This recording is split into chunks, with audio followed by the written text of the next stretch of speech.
Support for Food is Love is provided by Wild Alaska Salmon and Seafood. 100% fisherman family owned, independent seafood sourcing. Catching, processing, and delivering seafood directly to the consumer's front door. From caught to bought, wild salmon direct from the fishermen. Information at wildalaskasalmonandseafood.com.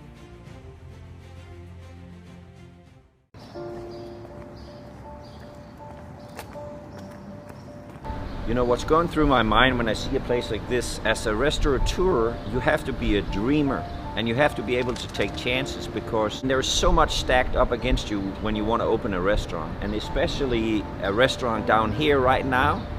You really have to have a vision for what you think is going to happen. You can feel something here. Between the cobblestone streets and old buildings, the close proximity to the river and its history. There is something about this place that resonates. Parts of it reminds me of Denmark.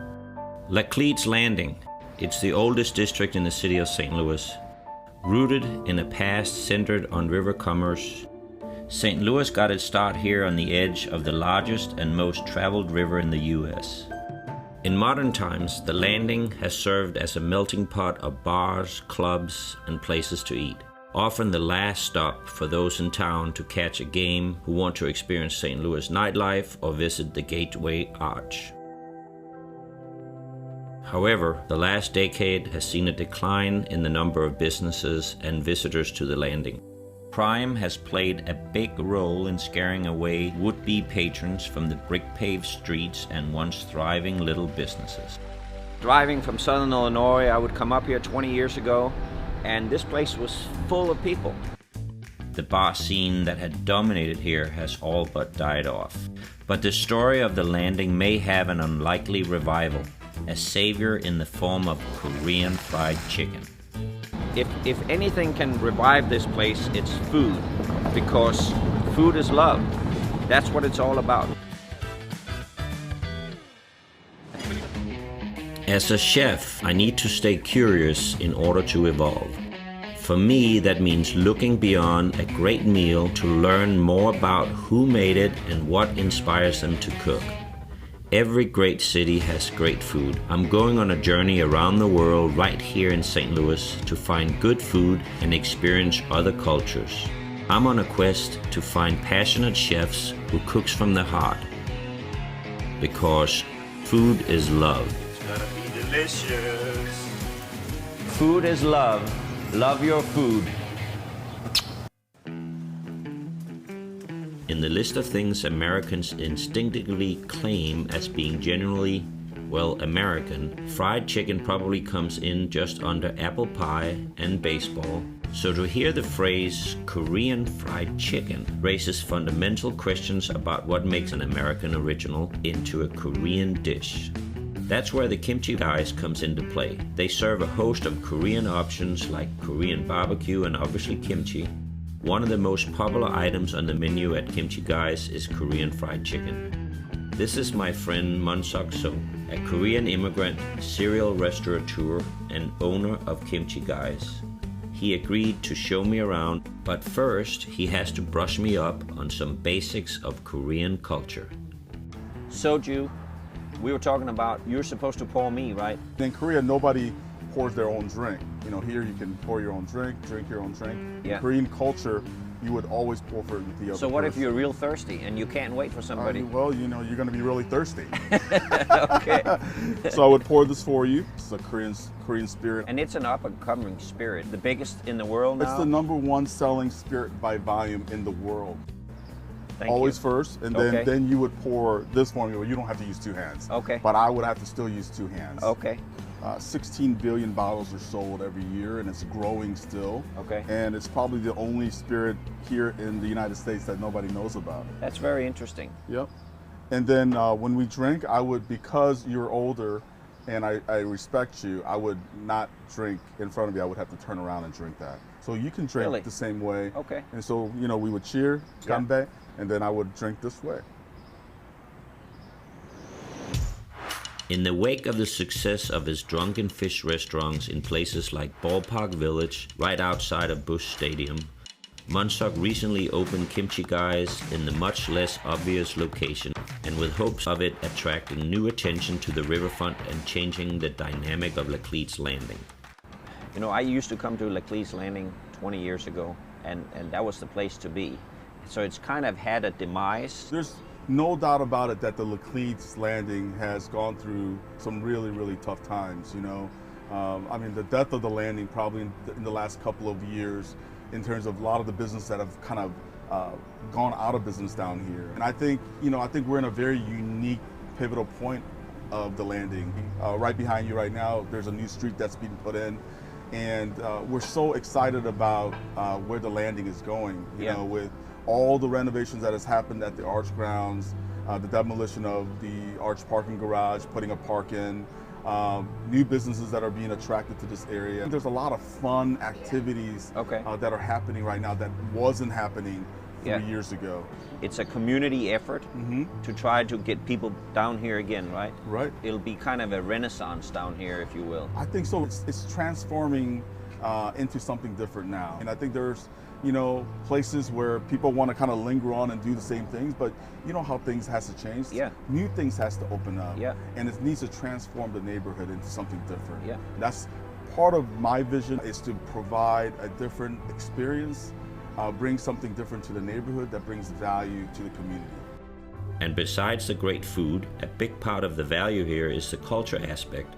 Munsok is a part of a growing trend in recent years of an influx of Asian Americans to the suburbs of St. Louis. I remember being immigrated here in the 1980s. Korean cuisine was not even talked about, it just wasn't popular. Yeah. And kimchi was probably the stinkiest food in the Korean cuisine, you know? And so not just something that you didn't talk about it, but it was something that you kind of avoided talking about, you know? And so now kimchi is in every trending restaurant, not just here in St. Louis. I think it is the culture that we live in now. People are more willing to try different things. But you know, that's the great thing about being chefs, because we know that that's the connection between us, and how you bridge culture. You know, there's over 50,000 Korean fried chicken shacks in South Korea right now, more than McDonald's worldwide. Trying to bring that level of popularity of Korean fried chicken into the Midwest market is what we were thinking about. So what exactly goes into Korean fried chicken anyway? Some people told me that, well, it is something that was created in the 50s by American soldiers coming to Korea.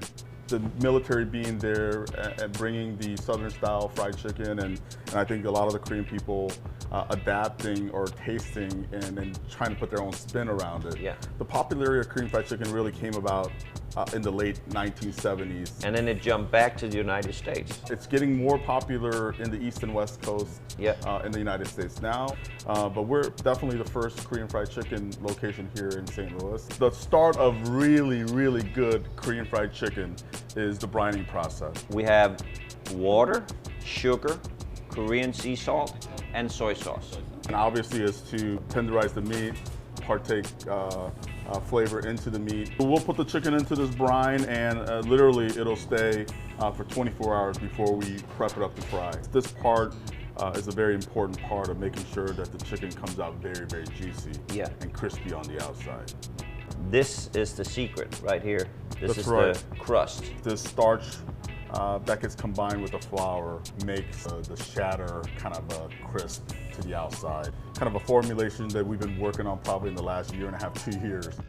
We fried in 2 different temperatures. If you go to South Korea, they'll fry it in an open fryer at one temperature, take it out, rest it for about a minute or so, and then they'll put it into a different temperature and really at a higher temperature to crisp up the skin of the outside. Trying to get the right temperature and cooking time so that you're not overcooking the meat, as well as trying to crisp up the outside. And that's really the technique and the science behind Korean fried chicken. So with the second coating is where we're going to use the gochujang, right? The sauce. And that gives us spice. That gives it the spice, the flavor, all of those things. And I mean, obviously the kimchi is a big part of the story here too. You know, I think a lot of people are hesitant to try kimchi. You know, it's all like, well, it doesn't smell good or it's strong. Yeah. But it's really good. What does it mean, kimchi? Kimchi is the fermentation or pickling of vegetable. The idea of making kimchi was to preserve food for a longer period of time. Yeah, I'm Scandinavian. We do sauerkraut. Sauerkraut is your kimchi. So in Korean culture, I heard that you have in the fall, you do like a kimchi party where you try to make kimchi for the whole year, right? Mm-hmm. That's called kimjang. It happens once a year. It's an international festival where everybody kind of gets together and they make this kimjang or kimchi that'll last for the entire year. Obviously, when you first make kimchi, it's very fresh, and then every day it starts to turn, you know, and ferment. When can you say, okay, now I'm ready to eat it? 3 or 4 days, a week? You can pretty much make this right when the brine cabbage is done and eat it immediately. Or you can eat it a year and a half later. Yeah. And that's the variation. And all that spectrum, you'll have a different taste of that kimchi. So we're gonna quarter these, take the core out, and we're gonna start putting the Korean salt on them. Okay. And it's really to kind of break down the cabbage a little bit and trying to put the salt into the vegetable.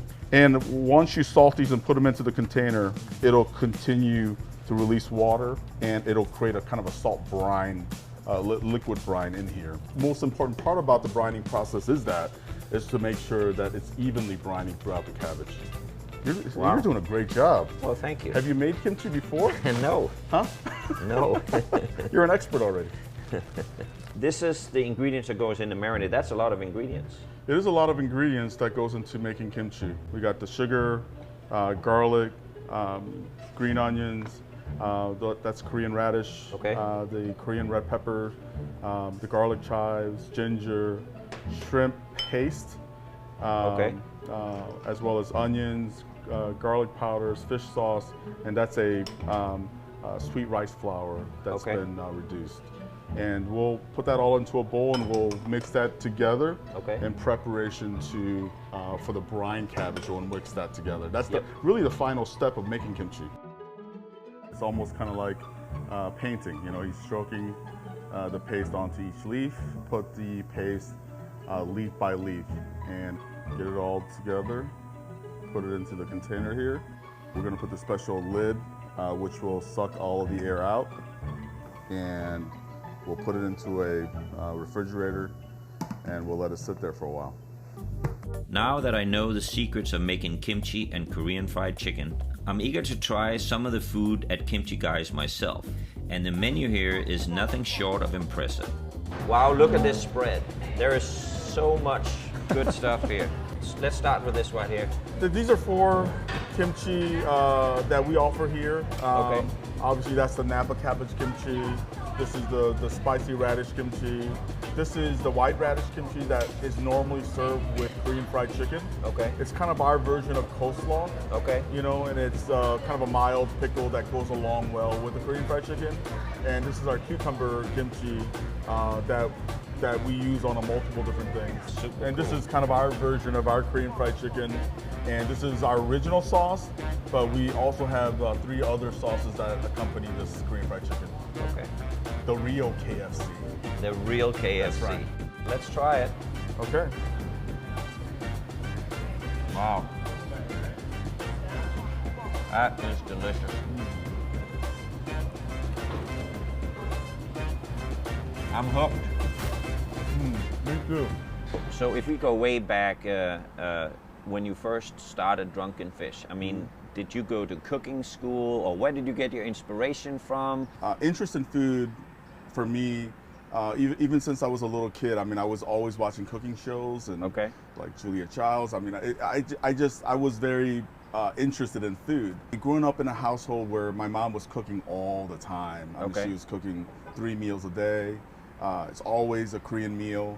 Developing a palate throughout the years for unique cuisines and always trying out different places. But I definitely wasn't culinarily trained. But I knew what tasted good. So a lot of times if you're classically trained, you have boundaries that you think you can't pass. Sure. So I've met great chefs over the years that, you know, have taught themselves. Sure. And, you know, that's great because you can think outside the box. Right. To get a better understanding of Korean culture and ultimately what motivates the menu at places like Kimchi Guys, Munsok has invited me to meet his teacher and culinary muse, his mother. So Munsok, I know the custom is to bring a gift the first time you come to somebody's house. So one of my servers in my restaurant, his name is David, he's Korean.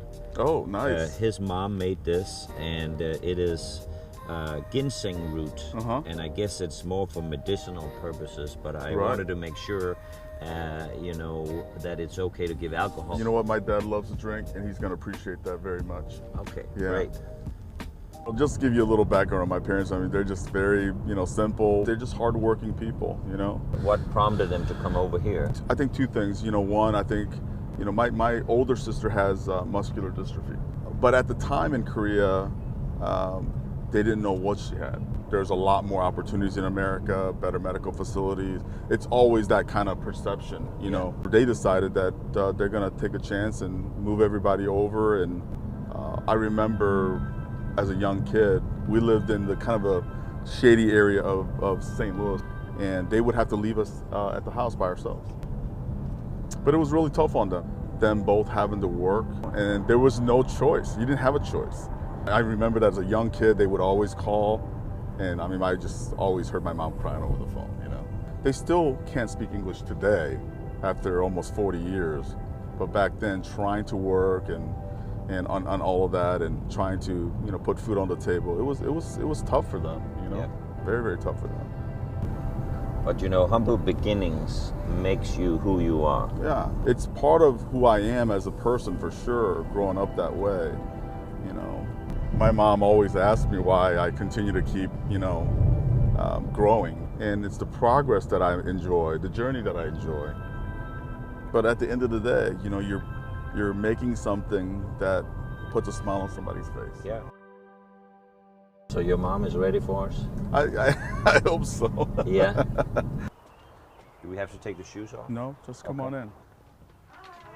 Hello. It's my dad. Nice meeting you. My mom. Nice meeting you. My niece. Nice meeting you. We have a bottle for you. Oh, thank you. Thank you. With ginseng in it. Ginseng, yeah. Ginseng, yeah. Well, thank you very much. Thank you. My parents have been living here in Maryland Heights for many, many years. And So we understand you taught him how to cook. And you have a garden in the back. We would love to see your garden. They're always growing something. Yeah, everything back here is edible. And 이건 다 뭐지? 아빠 좀 알려줘봐 좀. Cucumber over here. Okay. Green onion here. 이건 다 뭐? And then you can see this is radish. Radish, okay. Sesame seed, like sesame leaves. It's all here. Garlic, onions, cucumber, radishes, lettuces. An expansive garden tucked into the backyard of an unassuming suburban home.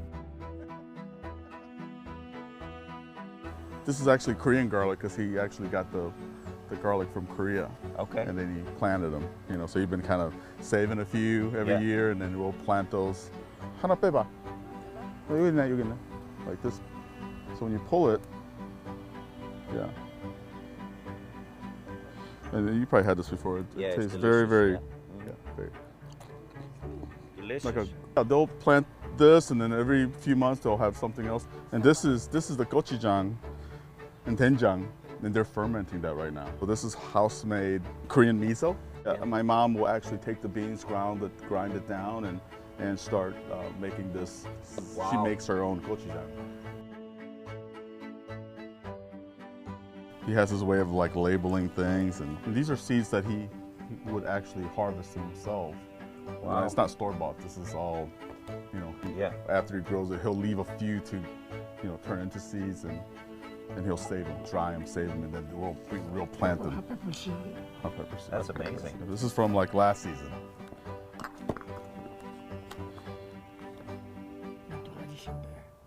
This is morphine, okay? Okay. Sustainable farming. This is sustainable farming at its, Yes. yeah. I talk about, like, people talk about farm to table eating. This, I mean, this is like their daily life. Yeah. They'll pick stuff and make it. They'll pick stuff and make it every day. After harvesting a few things from the garden, it's off to the family kitchen to prepare a traditional Korean meal. This is a process Munsok's mother has repeated here in the kitchen day after day, year after year, for most of her life. Watching her turn things from the garden out back into a full meal, you get the impression that she takes cooking for her family very seriously. Don't ask her about recipes because she doesn't have any recipes for anything. She does it by taste and feel. I asked her, when did you start learning how to cook? And she said, when I got married. Yeah. Several things that are very, very common is you're going to see a lot of side dishes called banchan. You're also going to see usually a meat dish as an entree that's being shared by everybody that's at the table, and a soup, you know. And you're always going to see a kimchi at the table. That's the one thing that's probably 100% given. My mom's been an inspiration for sure. She's been a really, really good home cook, you know, and she's always cooking Korean food, you know? Yeah, which I always crave. Yeah.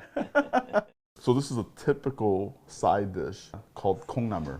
It's just a steamed bean sprouts mixed with very, you know, traditional Korean seasonings. But these are the 콩나물 and 도라지 is the two most common vegetables. 이거 기른 거야? This was from the back. This is from the back. Huh? Oh, this one he said it grows from the front. Okay. But yeah, this one, that's what you tasted earlier, outside in the garden.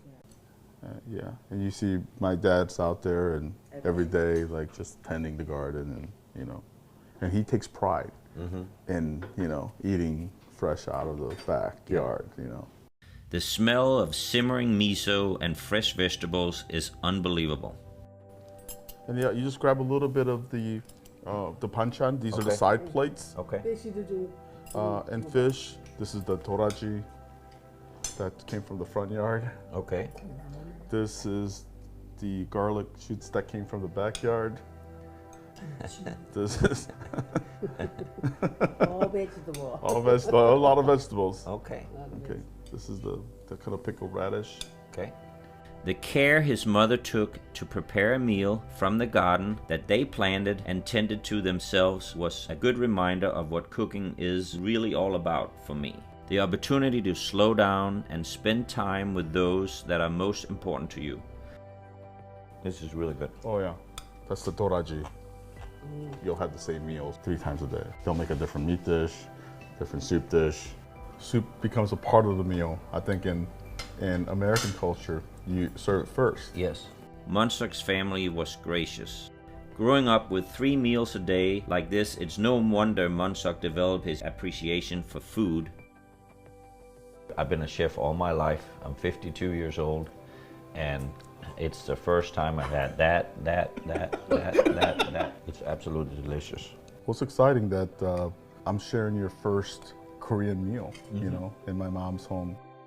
You know, it's part of your journey, and that's why it's so interesting. It's like, this is what inspired you to do what you do today. This is where it all comes from. It does come from here. It's your mother's fault. Food is love. Food is love, Yeah, and love your food. exactly. Well, I'm coming back for dinner tomorrow. You told him that, right? Good meal, good conversation, and newfound friends has me feeling grateful and ready to get back to the kitchen with some of the things I've seen here.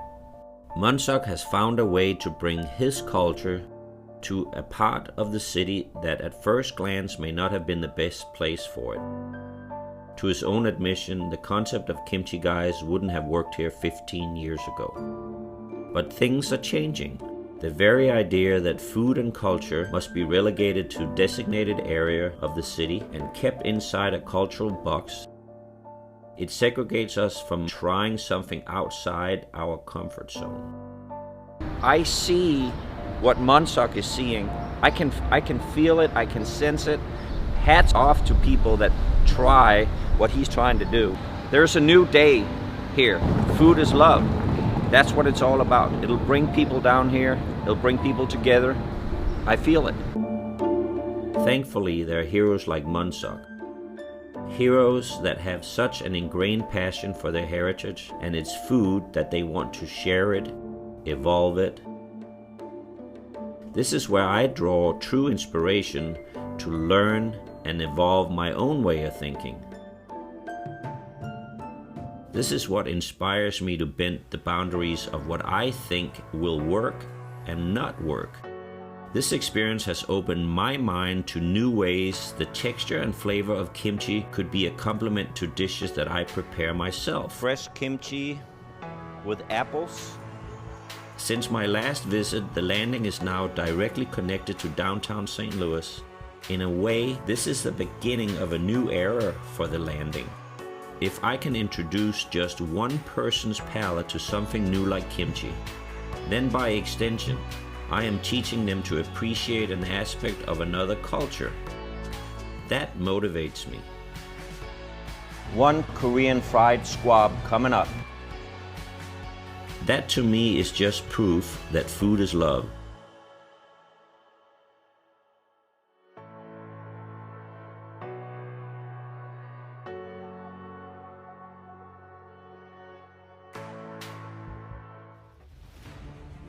Support for Food is Love is provided by Wild Alaska Salmon and Seafood. 100% fisherman family owned, independent seafood sourcing. Catching, processing, and delivering seafood directly to the consumer's front door. From caught to bought, wild salmon direct from the fishermen. Information at wildalaskasalmonandseafood.com.